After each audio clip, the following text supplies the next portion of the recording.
Vamos voltar a ler um pouquinho Colossenses capítulo 3. Eu vou ser rápido, a gente vai fazer só uma merenda, viu? Mas vamos continuar tratando. Eu estava conversando com um irmão, e ele disse assim: meu pastor, continue pregando sobre este assunto que o senhor está pregando do perdão. Minha vida, nossa vida está sendo tocada profundamente por esse assunto. Nós estamos resolvendo questões básicas de relacionamento familiares. Eu não tinha ideia como eu era rancoroso. Nós vimos testemunhos lindos esse final de semana de homens sendo tratados por Deus na pureza da sua alma. O Senhor tratando com assuntos que são necessários. E um deles é essa questão do perdão. Tem muita gente amargurada, muita gente ressentida, porque foi pisado.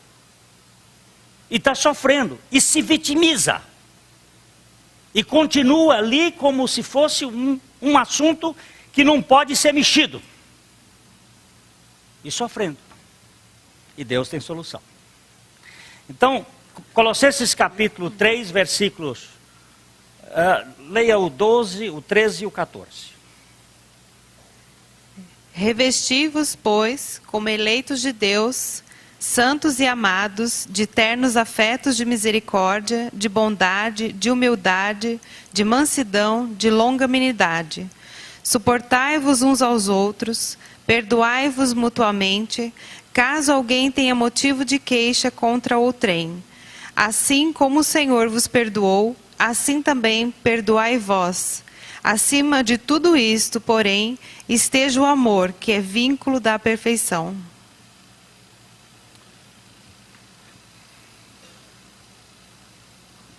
Perdoai-vos uns aos outros, assim como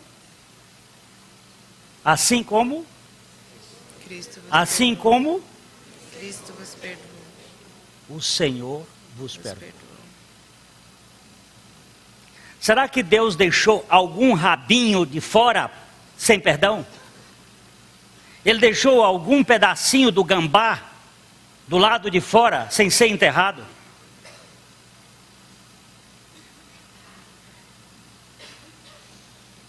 Não, meu irmão.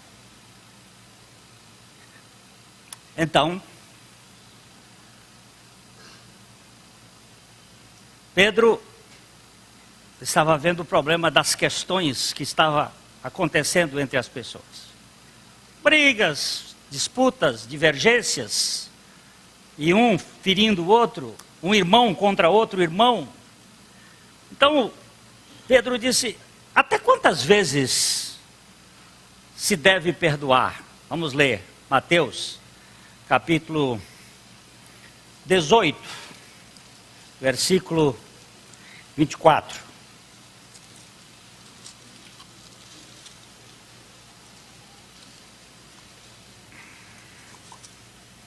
Mateus 18, 24. 24? 24?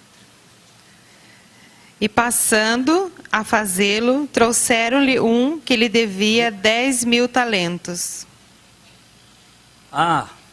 Eu fiz 21, por favor. 21. Então Pedro, aproximando-se, lhe perguntou: Senhor, até quantas vezes meu irmão pecará contra mim, que eu lhe perdoe? Até 7 vezes? Deixa o dedo marcado aí, Ju. E vai para Gênesis 4, 15.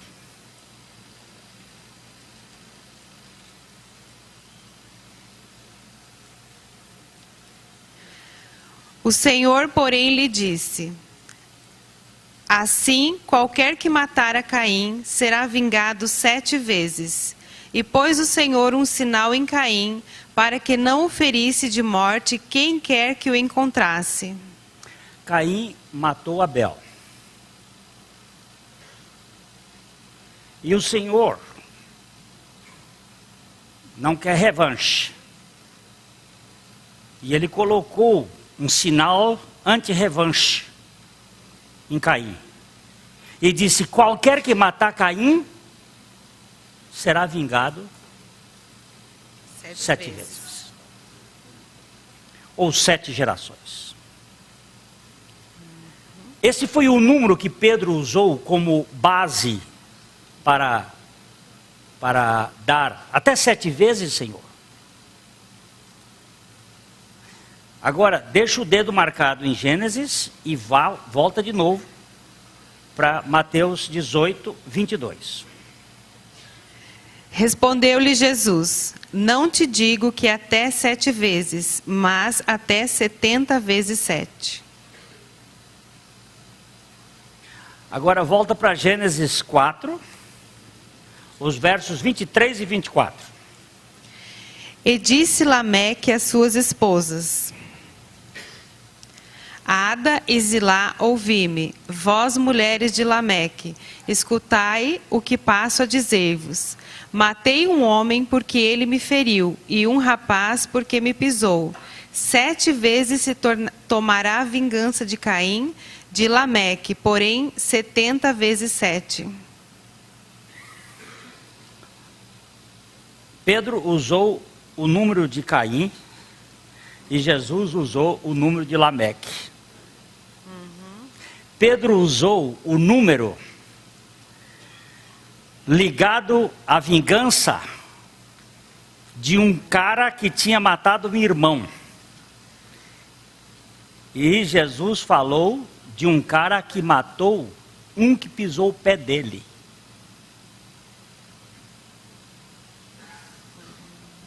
Matei um porque pisou no meu pé. Parece que é mais grave quem mata o irmão do que quem pisa no pé.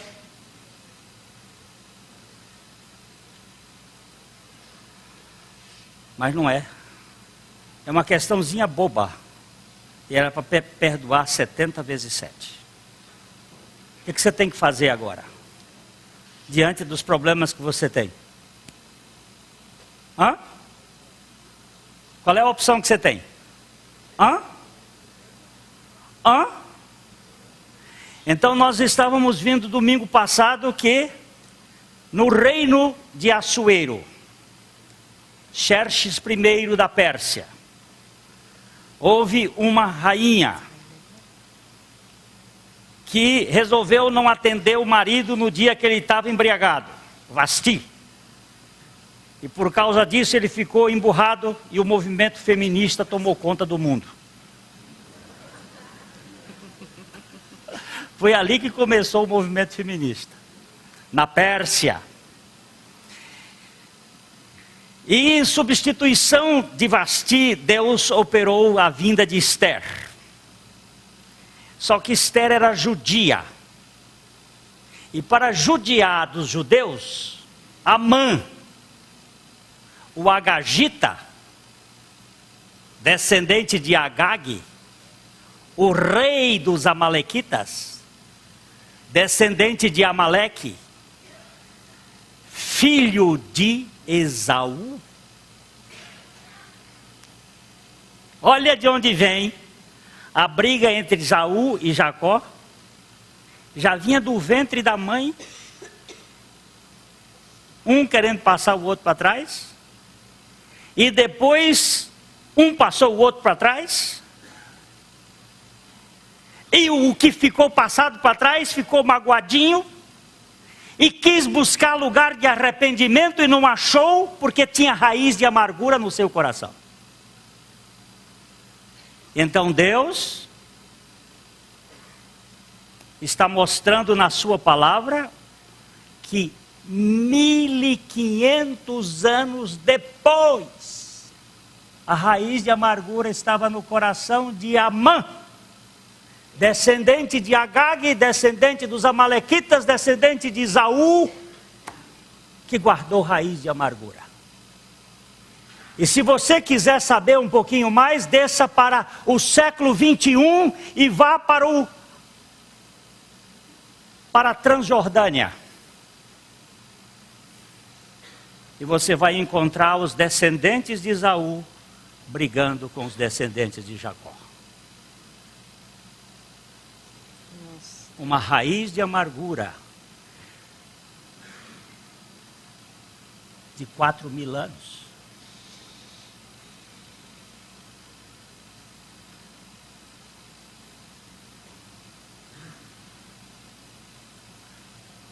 Valdir, meu amado Valdir, olha, Philip Yancey, um escritor bastante conhecido hoje no meio cristão, bom pesquisador, ele escreveu um livro chamado Maravilhosa Graça. Muita gente já leu esse livro.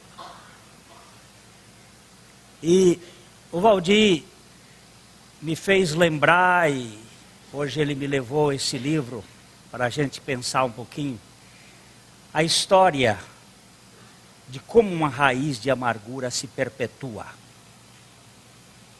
Como as coisas ficam. Ele vai ler e nós vamos prestar atenção a essa história. Daisy nasceu em 1898. Por favor, Daisy nasceu em 1898. Tá bom. Guarde bem a data, o tempo para você escutar. Em uma família de operários em Chicago. Era a 8ª de 10 filhos. O pai mal ganhava para alimentar a todos e depois começou a beber. O dinheiro ficou ainda mais escasso. Daisy, aproximando-se do seu 100º aniversário, enquanto escrevo estas linhas. Estremece quando fala a respeito daqueles dias. Seu pai era um bêbado perverso, ela diz. Daisy costumava encolher-se no canto, soluçando, quando ele chutava seus irmãos menores no assoalho. Ela o odiava de todo o seu coração. Um dia, o pai declarou que a esposa tinha que ir embora até o meio-dia. Todas as 10 crianças reuniram-se à volta da mãe, agarrando a saia dela e chorando. Não vá, não vá. O pai, porém, não mudou de ideia. Amparada pelos irmãos e irmãs, Daisy viu através da janela da sua sacada sua mãe caminhando, os ombros caídos, uma mala em cada mão, cada vez menor, até que, finalmente, desapareceu de vista. Algumas das crianças, tempos depois, se reuniram à mãe, enquanto que outras foram morar com parentes. A sorte quis que Daisy ficasse com o pai. Ela cresceu com um douro nó de amargura dentro dela, um tumor de ódio pelo que ele havia feito à família. Todas as crianças deixaram de estudar logo cedo para trabalhar ou alistar-se no exército. Então, uma a uma, mudaram-se para outras cidades, casaram-se, iniciaram famílias e tentaram deixar o passado para trás. O pai sumiu, ninguém sabia onde estava e ninguém se importava com isso também. Muitos anos depois, uma surpresa de todos. O pai apareceu. Havia saído da sarjeta, dizia ele, bêbado e com frio.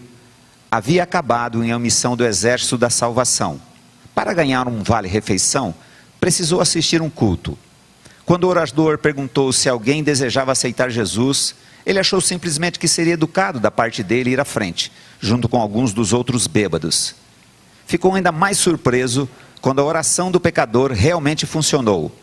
Os demônios dentro dele se aquietaram, ele se tornou sóbrio, começou a estudar a Bíblia e a orar. Pela primeira vez na vida, sentiu-se amado e aceito, sentiu-se limpo. E agora, disse aos filhos, estava à procura deles, um a um, para lhes pedir perdão. Os filhos, agora de meia idade, com suas próprias famílias, primeiro se mostraram céticos. Alguns duvidaram de sua sinceridade, esperando que voltasse a bebida a qualquer momento.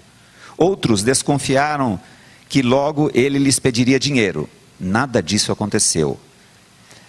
Com o tempo, o pai reconquistou a todos, exceto Daisy. Há muito tempo, Daisy havia jurado que não falaria com o pai. Aquele homem, assim ela o chamava, nunca mais. O reaparecimento do pai abalou profundamente. e velhas lembranças das cenas de embriaguez voltavam quando ela se deitava para dormir. Ele não pode desfazer tudo aquilo apenas dizendo, sinto muito. Daisy insistia e queria ficar longe dele. O pai podia ter deixado de beber, mas o álcool havia prejudicado o seu fígado, além da restauração. Ele ficou muito doente. Nos últimos 5 anos de sua vida, viveu com uma das filhas, irmã de Daisy. Eles moravam, na verdade, umas 8 casas abaixo de onde Daisy morava. Cumprindo seu juramento, Daisy nunca entrou para visitar o pai moribundo, embora passasse na frente da casa sempre que ia fazer compras ou pegar o ônibus. Daisy permitiu que seus filhos visitassem o avô. Perto do fim, o pai viu uma menininha aproximando-se de sua porta e entrando no quarto. "Oh, Daisy, Daisy, você finalmente veio me ver." Ele chorou, abraçando aquela menina. Os adultos no quarto não tiveram coragem de dizer-lhe que aquela menina não era Daisy, mas sim a filha dela, Margaret. Para ele foi graça alucinante. Durante toda a sua vida, Daisy tomou a decisão de não ser como o pai. Na verdade, nunca tocou em uma gota de álcool, mas governava a sua família com uma forma mais amena de tirania, na qual a vida havia sido criada. Ela ficou deitada em um sofá com compressa de gelo na cabeça, gritando para as crianças: "Calem a boca! Porque tive vocês? Vocês, suas crianças estúpidas!" ela gritava. "Vocês arruinaram a minha vida." O país mergulhou na Grande Depressão e cada filho era mais uma boca para alimentar. Ela tinha 6 ao todo, criando-os na casa de 2 quartos, onde mora até hoje. Em um local tão apertado, eles estavam sempre no meio do caminho. Algumas noites ela batia neles apenas para tornar claro, sabia que tinham feito alguma coisa errada, mesmo que não tivesse visto. Dura como aço, Daisy nunca pedia desculpas e nunca perdoava. Sua filha Margaret lembra que quando criança vinha chorando pedir-lhe desculpas por alguma coisa que tinha feito. Daisy respondia com um ditado materno: "Você não pode estar arrependida. Se realmente estivesse arrependida, antes de mais nada, não teria feito o que fez." Ouvi muitas histórias dessas de não graça contada por Margaret, que eu conheço bem. Durante toda a vida, ela tomou a decisão de ser diferente de sua mãe Daisy. Mas a vida de Margaret tem as suas próprias tragédias, algumas grandes, outras pequenas, e quando seus 4 filhos entraram na adolescência, sentiu que perdia o controle sobre eles. Ela também tinha vontade de ficar no sofá com uma compressa de gelo e gritar: "Calem a boca!" Ela também queria bater neles apenas para manter a disciplina, ou talvez para aliviar um pouco a tensão que se avolumava dentro dela. Seu filho, Michael, que completou 16 anos em 1960, era aquele que a irritava de maneira especial. Ele gostava de rock, usava óculos, fora de moda e cabelos compridos. Margaret o expulsou de sua casa quando pegou fumando maconha, e ele foi morar em uma comunidade hippie. Ela continuou ameaçando e repreendendo-o. Ela o levou ao juiz. Ela o excluiu do seu testamento. Tentou tudo que podia imaginar, mas nada fazia efeito sobre Michael. As palavras que jogava contra ele voltavam inúteis, até que finalmente um dia, em um acesso de raiva, ela disse: "Não quero vê-lo nunca mais em minha vida." Isso foi há 26 anos, e ela não mais o viu desde então. Michael também é meu amigo íntimo. Diversas vezes durante esses 26 anos tenho tentado algum tipo de reconciliação entre os dois. E todas as vezes que enfrento novamente o terrível poder da não-graça. Quando perguntei a Margaret se ela se arrependia de alguma coisa dita ao filho, se gostaria de retirar alguma coisa, ela me olhou de repente, com uma raiva ígnea, como se fosse eu, o Michael. Não sei porque Deus não o levou há muito tempo, antes de fazer todas as coisas que ele fez, disse com um olhar feroz, amedrontador nos olhos. Sua fúria não disfarçada me deixou desarmado. Fiquei olhando para ela durante 1 minuto, suas mãos crispadas, seu rosto vermelho, repuxando os pequeninos músculos ao redor dos olhos. "Você quer dizer que gostaria de ver seu próprio filho morto?" perguntei-lhe. Finalmente, ela não respondeu. Michael emergiu da safra dos anos 60 com a mente obscurecida pelo LSD. Mudou-se para o Havaí, viveu com uma mulher, deixou-a, conheceu outra, então se casou. Sue é tudo o que eu precisava, ele me disse quando o visitei uma vez. Com essa eu vou ficar. Mas não ficou. Lembro-me de uma conversa telefônica com Michael, interrompida por um recurso tecnológico irritante chamado espera. A linha deu um clique e Michael disse, dá licença. Então me deixou segurando o receptor silencioso por pelo menos 4 minutos. Ele se desculpou quando voltou, estava perturbado. Era Sue, ele disse. Estamos acertando algumas das últimas questões financeiras no divórcio. Não sabia que você tinha contado com Sue, eu disse, tentando conversar. Eu não tenho. Ela me interrompeu, utilizando quase o mesmo tom de voz que eu ouvira de sua mãe, Margaret. Espero nunca mais vê-la em toda a minha vida. Ambos ficamos em silêncio por um longo tempo. Estivéramos conversando a respeito de Margaret. E, embora eu não dissesse nada, parece que Michael reconhecera em sua própria voz o tom de voz de sua mãe, que era realmente um tom de voz da mãe dela, Daisy, traçando todo o caminho de volta ao que havia acontecido em uma fileira de casas em Chicago há quase um século. Como se fosse um defeito espiritual codificado no DNA da família, a ausência de graça passou em uma cadeira ininterrupta. A não graça opera calmamente e letalmente, como um gás venenoso imperceptível. Um pai morre sem perdão, uma mãe que antes carregou o seu próprio filho no corpo, não fala com ele durante metade de sua vida. A toxina se insinua de geração em geração. Margaret é uma cristã piedosa que estuda a Bíblia todos os dias. E uma vez eu lhe falei a respeito da parábola do filho pródigo. O que você acha dessa parábola? Perguntei. Você percebe a mensagem de perdão que está nela contida? Obviamente, ela havia pensado no assunto, mas sem hesitação, respondeu que a parábola que aparece em Lucas 15, como a terceira em uma série de 3, a moeda perdida, a ovelha perdida e o filho perdido.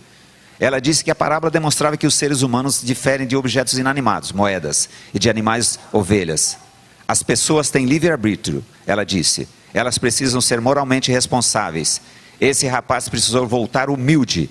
Ele teve que arrepender-se. Isto é que Jesus quis demonstrar. Não, Margaret. Não é isso que Jesus quis demonstrar. Todas essas histórias enfatizam a alegria de quem achou. E é verdade que o pródigo voltou para casar de livre e espontânea vontade. Mas o ponto central da história é o amor chocante do pai.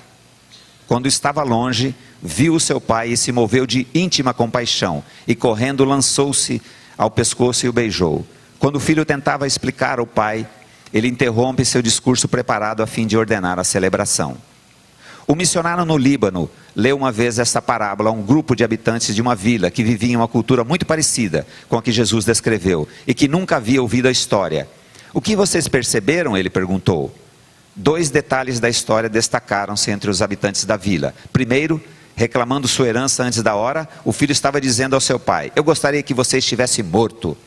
Os aldeões não podiam imaginar um patriarca aceitando tal insulto ou concordando com a exigência do filho. Segundo, eles notaram que o pai correu para receber o filho, há tanto tempo perdido. No Oriente Médio, um homem de posição caminha lentamente e com dignidade. Ele nunca corre. Na história de Jesus, o pai correu. E o auditório de Jesus, sem dúvida, ficou sem fôlego com este detalhe. A graça não é justa, o que é uma das coisas mais difíceis de aceitar nela. É irracional. Esperar que uma mulher perdoe coisas terríveis que seu pai lhe fez, apenas porque ele lhe pede desculpas, muitos anos depois, e é totalmente injusto pedir que uma mãe ignore muitas ofensas que seu filho adolescente cometeu. A graça, entretanto, não trata de justiça. O que é verdade nas famílias é verdade também a respeito das tribos, raças e nações.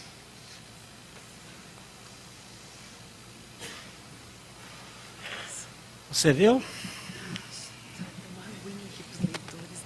Um pai bêbado, uma filha amargurada, uma neta um bisneto,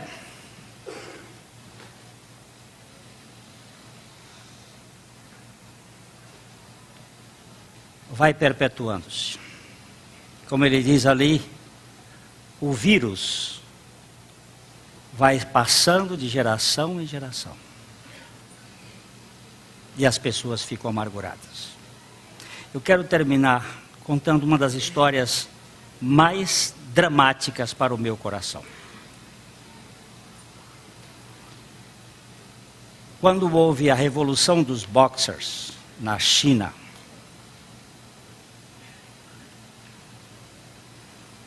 um casal de missionários com 2 filhos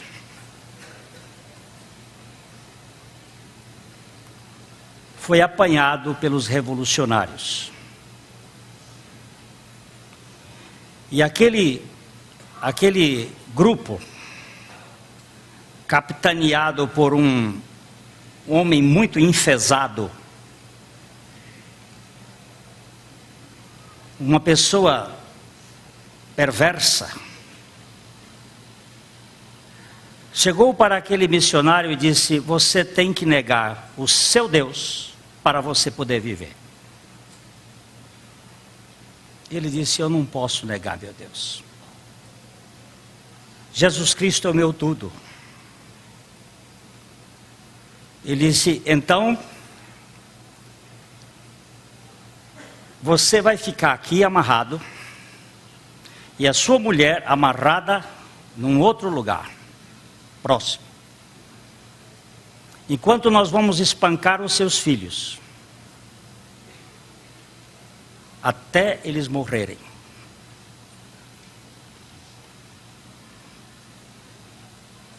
Ou você nega o seu Deus,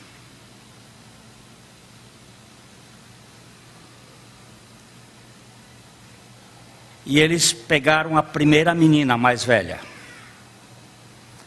e começaram a chicoteá-la.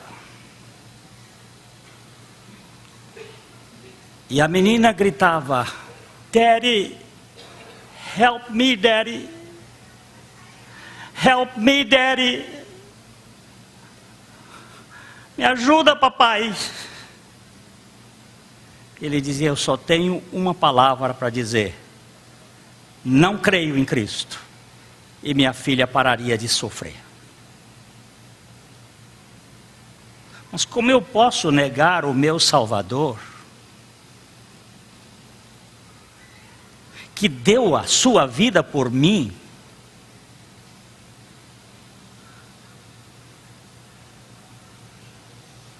Até que a última voz cessou, o último som daquela menina, ela gritando: help me, Daddy, help me, Mama, help me, help me, help me. E ele tinha toda a condição de poder dizer: eu nego Jesus. Voltou-se para o menino e ele disse: papai, você não vai deixar eles fazerem comigo o que eles fizeram com minha irmã.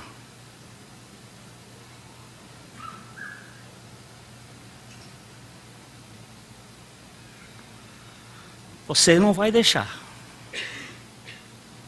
E eles começaram a chicotear o menino. E aquela vozinha de 6 anos clamando: help me, help me, help me. Até sumir.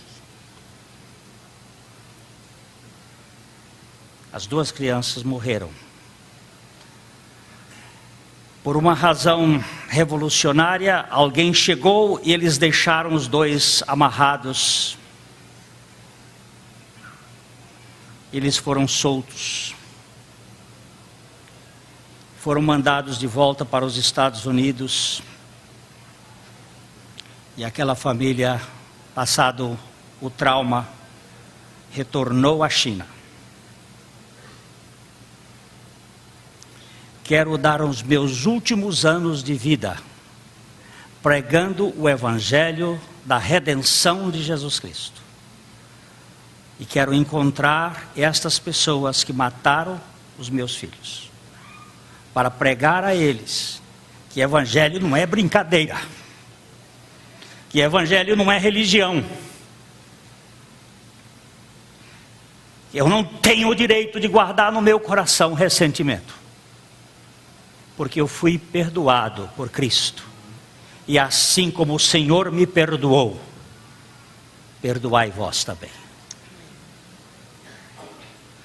Sua família está desgraçada porque muitas vezes você não perdoa. E não quer perdoar porque você quer manter-se numa posição miserável de vítima.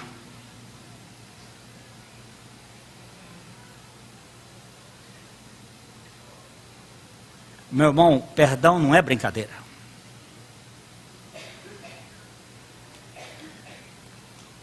O Raimundo me deu uma cópia de um livro de William Peyton, O Perdão do Pecado e Certeza de Paz com Deus. Como é que eu fui perdoado e não sou capaz de perdoar? Como é que eu fui perdoado pela eternidade e não sou capaz de perdoar uma merreca de um problema, porque o meu orgulho, a minha soberba, não permite que eu perdoe. Mas pisaram na minha honra. Que honra que você tem? Qual é a sua honra?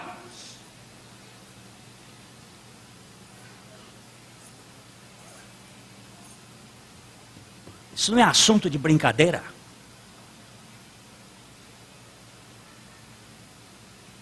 Você é responsável por suas decisões. A vida do homem é eterna.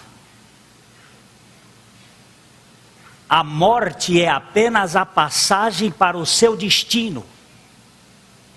Ou você sobe ou você desce. E o seu destino está voltado não pelo que você faz, e sim pelo que você crê. Se você não crê em Jesus Cristo, o seu destino é para baixo. Mas se você crê em Jesus Cristo, o seu destino é para cima. E se você crê em Jesus Cristo, você tem a condição dada por Ele de perdoar o maior algoz da sua vida. Se alguém lhe feriu, com a graça de Deus, você tem o suprimento para perdoar. Se alguém lhe magoou, você tem, pela graça de Deus, a condição. E não pode viver amargurado, porque se você viver amargurado, você vai para baixo.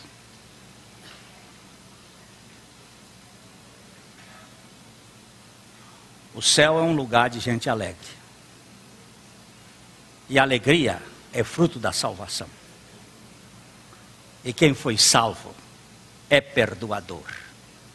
Perdoai-vos uns aos outros, assim como Deus em Cristo vos perdoou. A gente vai continuar na mesma batida. A mensagem que você acabou de assistir faz parte do Ministério de Comunicação Palavra da Cruz. Temos um grande acervo de estudos bíblicos em áudio e vídeo. Distribuímos também, gratuitamente, o jornal mensal Palavra da Cruz. Entre em contato conosco pelo fone fax 0 operadora 43 3322 3037 ou pelo e-mail com@palavradacruz.com.br. Visite-nos também pelo site www.palavradacruz.com.br. Graça e paz.